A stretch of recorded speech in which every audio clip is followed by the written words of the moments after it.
हाय friends, मी Aditi's book of रेसिपीजमध्ये तुमचं पुन्हा एकदा खूप खूप स्वागत करते।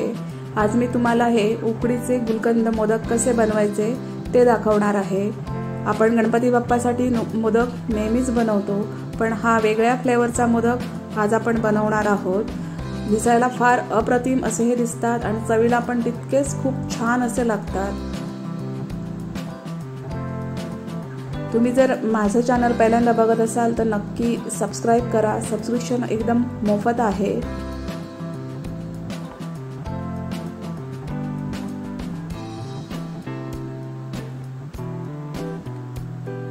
चला तर मग आता रेसिपीला सुरुवात करूया। इथे मी 1 कप पाणी उकळवत ठेवलेलं आहे। पाणी उकळल्यानंतर मी याच्यामध्ये 1 चमचा तूप घातलेला आहे। तुपाने ह्या मोदकांना टेस्ट खूप छान येते। जेवढं तुमचं पीठ असेल त्याच्या निम्म्याहून थोडंसं जास्त पाणी उकळवायला ठेवायचं। पिठाच्या क्वालिटीवर पाण्याचं प्रमाण ठरतं। याच्यामध्ये मी थोडंसं मीठ घातलंय, पाव चमच्यापेक्षाही कमी। आता याच्यामध्ये मी रोज इसेन्स घातलेला आहे। रोज इसेन्समुळे या मोदकांना खूप छान असा गुलाबाचा मस्त वास येतो।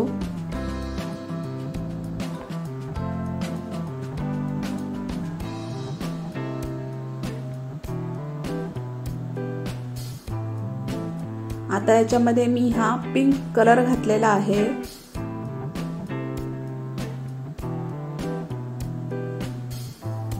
आणि मी हे सगळं एकत्र करून घेतलेलं आहे। हे सगळं घालताना गॅसची फ्लेम स्लो ठेवायची।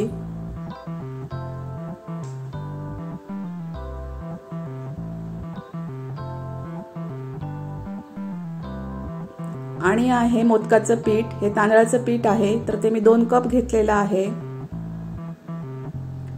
तुम्ही जर घरगुती तांदळाचं पीठ वापरत असाल तर तांदूळ जुना वापरा, तरच मोदक वळायला खूप छान येतात। आणि मी हे पीठ या पाण्यामध्ये व्यवस्थित एकत्र करून घेतलेला आहे। गॅसची फ्लेम स्लो ठेवायची हे सगळं करताना। आणि एकत्र करून झाल्यानंतर गॅस बंद करायचा। हे बघा मस्तपैकी मी सगळं आता एकत्र करून घेतलेलं आहे। आता याच्यावर झाकण ठेवून हे असंच ठेवून द्यायचं, गॅस बंद करून। आता आपण सारण करून घेऊया। इथं मी हे 2 कप ओलं खोबरं घेतलेलं आहे। आणि याच्यामध्ये मी ही पाऊण कप किसलेला गूळ घातलेला आहे। त्याच्यामध्ये मी जवळजवळ अर्धा कप पाणी घातलेलं आहे।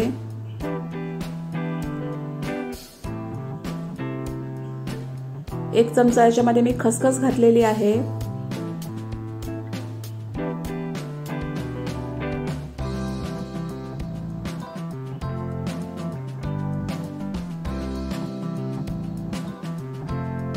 एक अर्धा चमचा मी याच्यामध्ये वेलचीची पूड घातलेली आहे।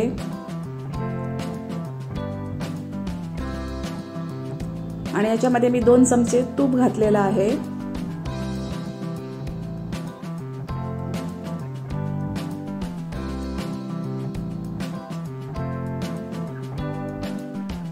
आणि याच्यामध्ये मी एक अगदी अर्धा चमचा मीठ घातलेला आहे।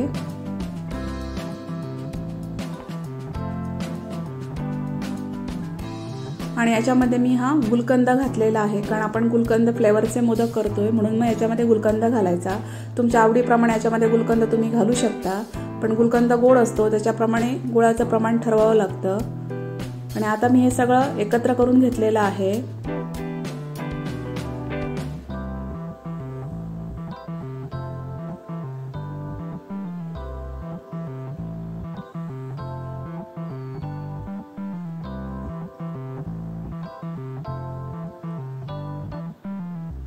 आणि हे बघा मी हे असंच शिजवत ठेवलेलं आहे। याच्यामध्ये आपण पाणी घातल्यामुळे गूळ वितळायला फार चांगली मदत होते।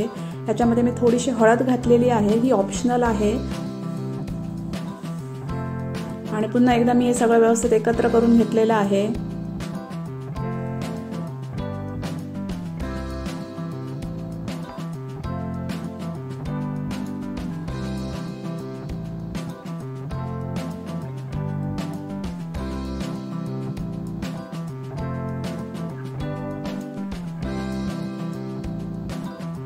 हे बघा, मगाची जी उकड आहे पिठाची तर ती मी आता परातीमध्ये काढून घेतलेली आहे। ती बऱ्यापैकी थंड झालेली आहे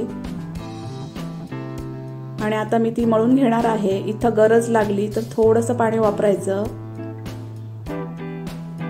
आणि हे चांगलं असं मळून घ्यायचं। मोदकाचं पीठ जेवढं तुम्ही चांगलं मळाल तेवढे मोदक वळायला खूप छान येतात। हे बघा, मी मस्त असं पीठ हे मळून घेतलेलं आहे। हे बघा, परफेक्ट असं पीठ तयार झालेलं आहे।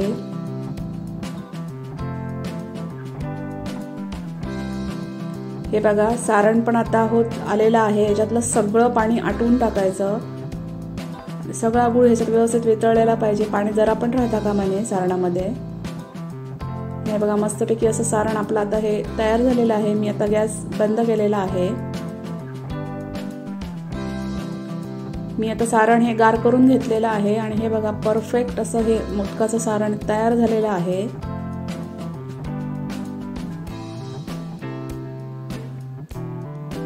आता आपण मोदक करायला घेऊया।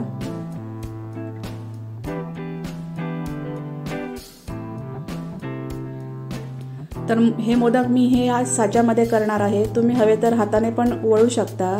हा मीडियम साईजचा मोदकाचा साचा आहे। तर मी थोडंसं पीठ घेतलं आणि हाताने पुन्हा प्रेस करून त्याला मळून घेतलं, म्हणजे मोदक खूप छान असे आकाराने येतात। तर आता साच्यामध्ये मी हे पीठ घालून त्याला आतमध्ये व्यवस्थित प्रेस करून घेतलेलं आहे।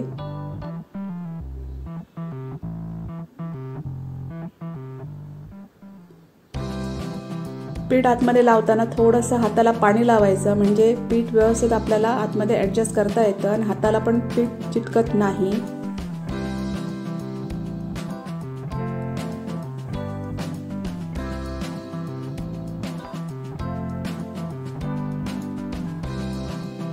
हे बघा, साच्यामध्ये मी व्यवस्थित पीठ भरून घेतलेलं आहे।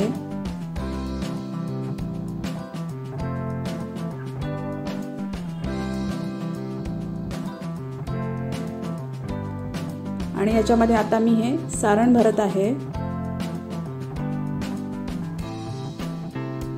अगदी काटोकाट एवढं सारण नाही भरायचं, शेवटी थोडंसं हलकं आतमध्ये राहील एवढंच सारण भरायचं, म्हणजे आपल्याला खालून पीठ लावताना व्यवस्थित लावता येईल।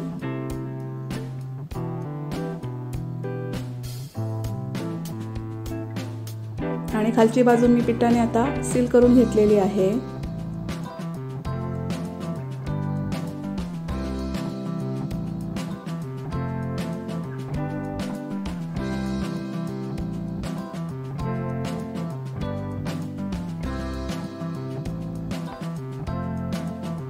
आणि अलगदपणे मी हा साचा एक एक पाकळी करून उघडलेला आहे। हे बघा,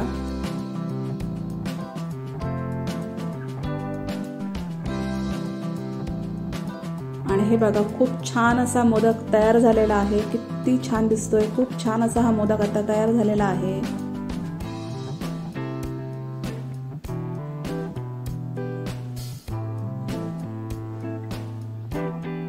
तर हे बघा, असेच काही मोदक मी तयार करून घेतलेले आहे।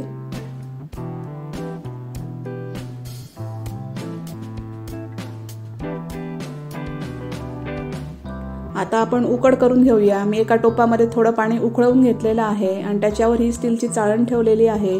चाळणीला आतून मी थोडंसं तेल लावलेलं आहे, जेणेकरून मोदक चिकटणार नाहीत। आणि गॅसची फ्लेम स्लो ठेवून हे सगळे मोदक मी आता ह्या चाळणीमध्ये अरेंज केलेले आहेत। मोदक चिटकून नाही ठेवायचे, थोडंसं अंतर ठेवायचं त्यांच्यामध्ये।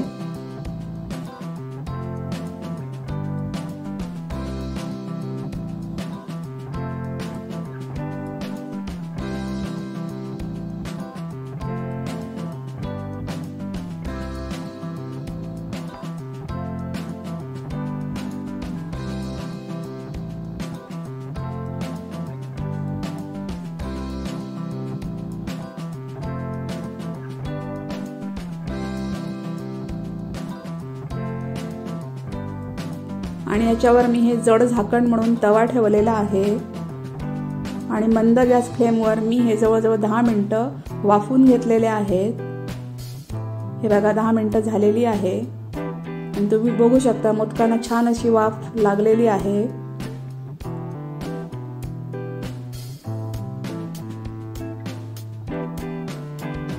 आणि हा बघा सुंदर असा आपला हा मोदक उकडीचा गुलकंद मोदक तयार झालेला आहे। तुमच्या गणपती बाप्पासाठी नक्की एकदा ही रेसिपी ट्राय करा। दिसायला तर हे फार सुंदर दिसतातच, पण चवीला पण तितकेच अप्रतिम लागतात।